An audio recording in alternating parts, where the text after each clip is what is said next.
gentlemen, boys and girls, today we're going to be reviewing The Legend of Zelda, The WindWaker HD. We're going to be going over some ups, some downs, and overall we're just going to see how it holds up today in 2020. So without any further ado, my review of The Legend of Zelda, The WindWaker HD.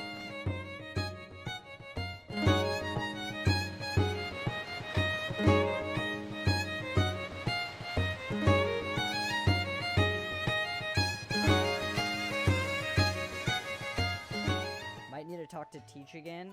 God damn it. Alright, so I'd like to start with the graphics quality.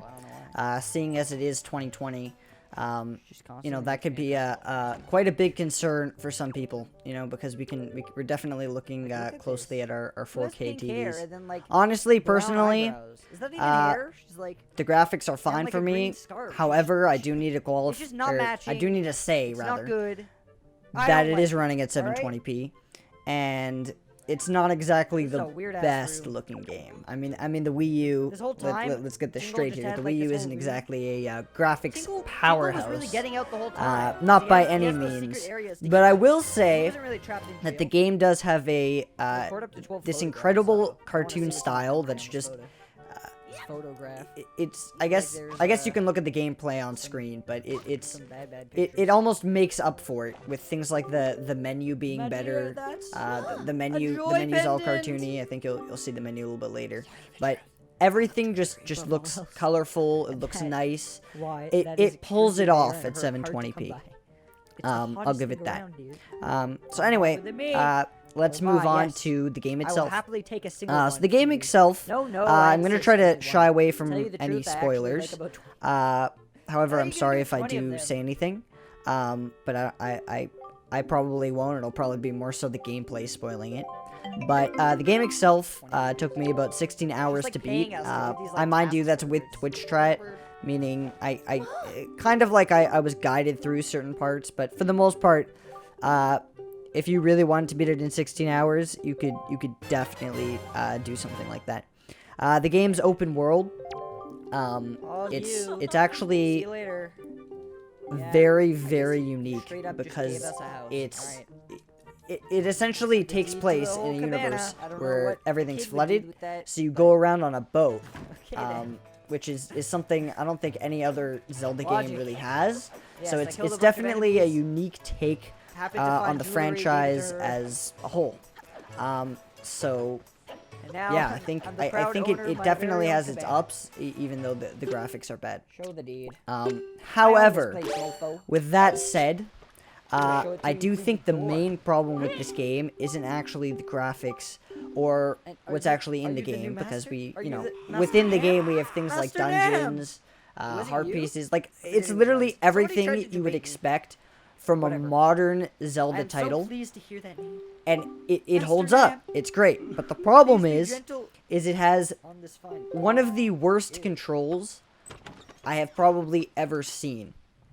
And this problem is mainly when using the Wii U Pro controller. And I'll get to the gamepad in a second, because I know most people might not be playing it on the Pro controller. But the problem is that the Wii U Pro controller doesn't have any motion controls.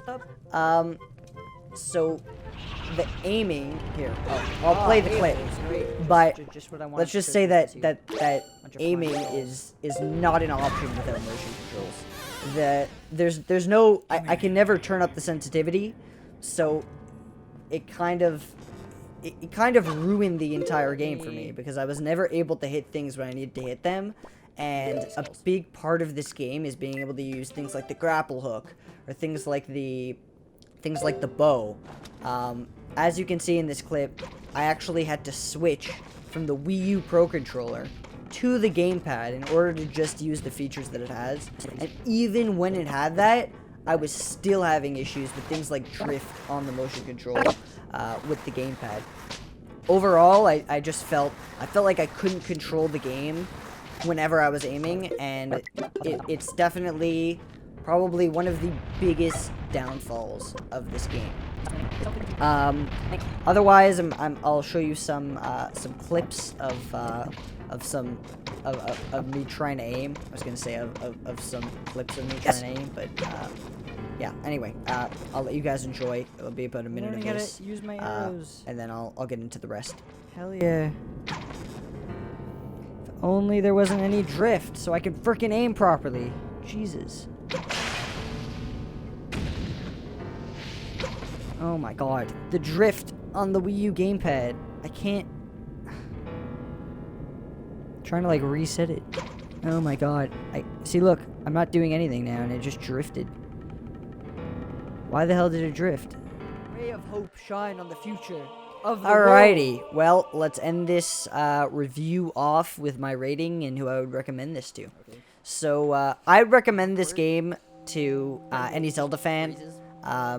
Obviously, Breath of the Wild 2 isn't coming out for a little while, so it's definitely a great play. It was a lot of fun playing through this game, and, you know, I mean, besides for Link's Awakening, there isn't many games that actually have, even at 720p, there isn't many Zelda games that have this high quality look to it. I was gonna say look and feel, but as we both know, which actually leads me to my next thing. As we both know, the controls are quite bad.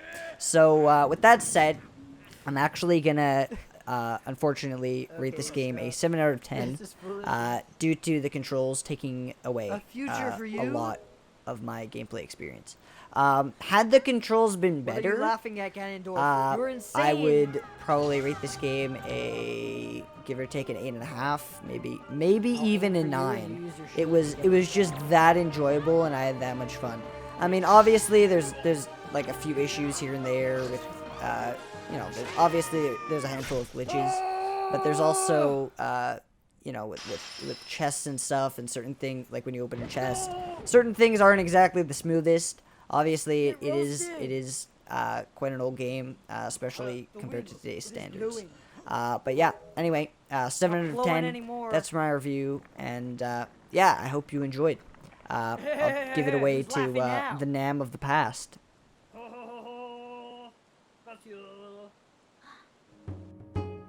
Alright, I'm gonna confuse everybody right now, but leave a like, comment, and subscribe.